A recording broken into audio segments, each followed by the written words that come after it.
नमस्कार। श्रम एवं समाज कल्याण के क्षेत्र में श्रम समाचार में आपका स्वागत है। पुनः आज का टॉपिक एनपीएस में सुधार के लिए समिति गठित। पटना में भारतीय मजदूर संघ का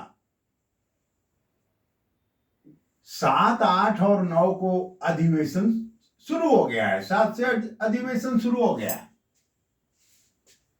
भारतीय मजदूर संघ के राष्ट्रीय अध्यक्ष श्रीमान हिरणमय पांड्या जी का जो अभिभाषण हुआ, तो उनके अभिभाषण में मुद्रित है। उन्होंने अपने भाषण को जो पढ़ा तो उसमें उन्होंने बोला कि पेंशन 50% होना चाहिए वेतन का। कल 7 तारीख के भाषण में उनका मुद्रित, यानी ये डॉक्यूमेंट हम भी उपस्थित थे। अब देखिए, अभी एनपीएस को छोड़ के थोड़ा सा हम लोग बदल चले। अब बीएमएस ने एक ट्रेड यूनियन ने ये विषय को रख दिया। अब आप समझे, इस राष्ट्रीय अधिवेशन में जहां आईएलओ के प्रतिनिधि थे, वहीं इंटक, एटक, C2 और फॉरवर्ड ब्लॉक, इस तरह करीब जो 14 ट्रेड यूनियन है, सबके प्रतिनिधि थे, आमंत्रित मंच पर थे। अच्छा, विदेश के भी, नेपाल के भी प्रतिनिधि आए हुए थे, नेपाल से भी। तो कल से जो अधिवेशन शुरू हुआ और वहां सारे ट्रेड यूनियनों के प्रतिनिधियों ने इस विषय को के ऊपर अपना भाषण दे दिया। राष्ट्रीय अध्यक्ष जी ने शुरू किया कि पेंशन 50% हो मूल वेतन का, अंतिम वेतन का। और उसके बाद फिर चंद्र प्रकाश जी इंटक के जो राष्ट्रीय उपाध्यक्ष हैं, बिहार प्रदेश के अध्यक्ष हैं, बड़े भाई ने भी कहा, सभी ने कहा, नेपाल वाले ने भी कहा, सब समर्थन कर दिया। अब देखिए, दूसरा पॉइंट पर आइए। देश प्रजातंत्र है, ठीक है, देश प्रजातंत्र है। हर 5 साल पर चुनाव होता है और ये श्रीमान सांसदों और विधायकों जी का पेंशन बनता है। इन्होंने अपना पेंशन बना लिया। उसके बारे में बहुत चर्चा हम कर चुके हैं, पुनः उसको चर्चा करना व्यवहारिक नहीं है। अब ये जो एनपीएस है और ओपीएस का जो बाजार गर्म हो रहा है, इसमें टारगेट यही बनते हैं, इनका पेंशन आ जाता है।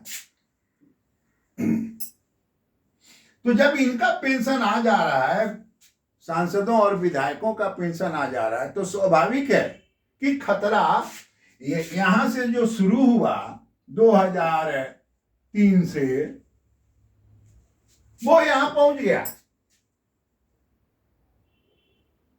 इसमें थोड़ा सा और कुछ बताएंगे। इसमें 3 भाग है। ट्राइपार्टाइट बॉडी है, यानी त्रिदेव है। एक ट्रेड यूनियन, दूसरा मालिक के संगठन, प्रबंधक, और तीसरा सरकार। और इसमें ये जो तीनों हैं, तीनों मिलकर सरकार चलाते हैं। यानी ये विभाग का गठन होता है श्रम संगठन का जो भी विभाग होगा, जो भी बोर्ड बनेगा, उसमें तीनों होते हैं। अब यहां देखिए, ये ट्रेड यूनियन के नेताजी का, ये उनका नेतागिरी चलना है। और ये जो प्रबंधक 2004 से आए, ये आईएएस अफसर हैं, तो इनको वेतन 2 लाख है और पेंशन इनका नदारत हो गया है, जो आगे भी हम पुनः चर्चा करेंगे। अब इनका, ये दोनों मिल गए ये दोनों मिल गए। अब ये दोनों मिल गए, इनका अंदर से सपोर्ट है, इनका अंदर से सपोर्ट है। ऊपर से ये नहीं बोलेंगे, ऊपर से ये जेंटलमैन है, और इनका अपना भाषण राशन धरना प्रदर्शन है, हमको देना होगा देना होगा। अब ये बेचारे सरकार, अब सरकार में पक्ष और विपक्ष दोनों के सांसद होते हैं, एक सांसद नहीं होते हैं। ये हमेशा ध्यान रखना चाहिए, क्लियर कट दिमाग से। अब जब कोर्ट में केस हुआ और ये प्रश्न सांसदों के पेंशन पर उठा, तो राज्यसभा में के एक विरोधी दल के सांसद ने कहा, उस समय वित्त मंत्री जेटली जी थे, कि जेटली जी देखिए, ये कोर्ट में केस हुआ है, हम लोगों को पेंशन पर केस हुआ है, इसका हम लोगों को मिलकर पक्ष लेना है। अब बात आप समझ लीजिए। इसलिए ये तीन चीज है यहां पर, ट्रेड यूनियन, प्रबंधक, और ये प्रबंधक में जनरली सरकार आ गए, ये पुश कर रहे हैं कि नहीं मिलना चाहिए, सारे तो सरकारी विभागी हैं ना। अब इनको पेंशन है नहीं, अब और देश प्रजातंत्र है, तो ये यहां अगर शोर मचता है, यहां ये शोर मचाने वाले भोंपू हैं, ये बिना शोर वाले चुट्टी काटने वाले हैं। अब ये दोनों एक जगह जमा हो गए, अब इनके लिए खतरा हो गया। अब आगे आइए, एनपीएस में भारत सरकार ने कमेटी गठित कर दिया। अब ये जो पेंशन है, न्यू पेंशन स्कीम में 10% कर्मचारी का वेतन से कटता है, 14% मालिक देते हैं,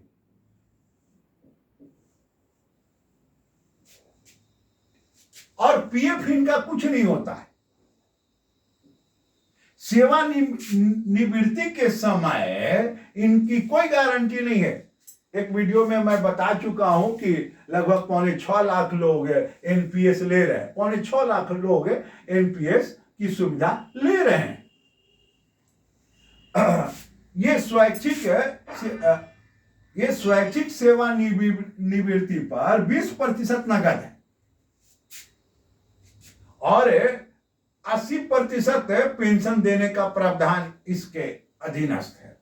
और सेवानिवृत्त अगर ये कर्मचारी होते हैं, तो इनका जो सेवानिवृत्ति वाला पैसा मिलता है, उनके ऊपर इनको टैक्स देना पड़ता है, कर देना पड़ता है,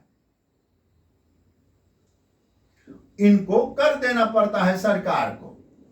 अब ये चाहते हैं कि ओपीएस में कर था नहीं, अब यहां कर देना पड़ता है, तो ये भी गलत है। अब इतना चीज इनके विरुद्ध है, स्वाभाविक है इनको नेतागिरी करना है। ये सब 2003 में चुप थे। उस समय जो प्रबंधक वर्ग, आईएएस पदाधिकारी, ये सब टॉप ऑफिशियल थे, उनको पेंशन मिल रहा है, क्या मतलब था। अब देखिए, इतने दिनों के बाद ये मामला अब गर्म हो गया है, और 2024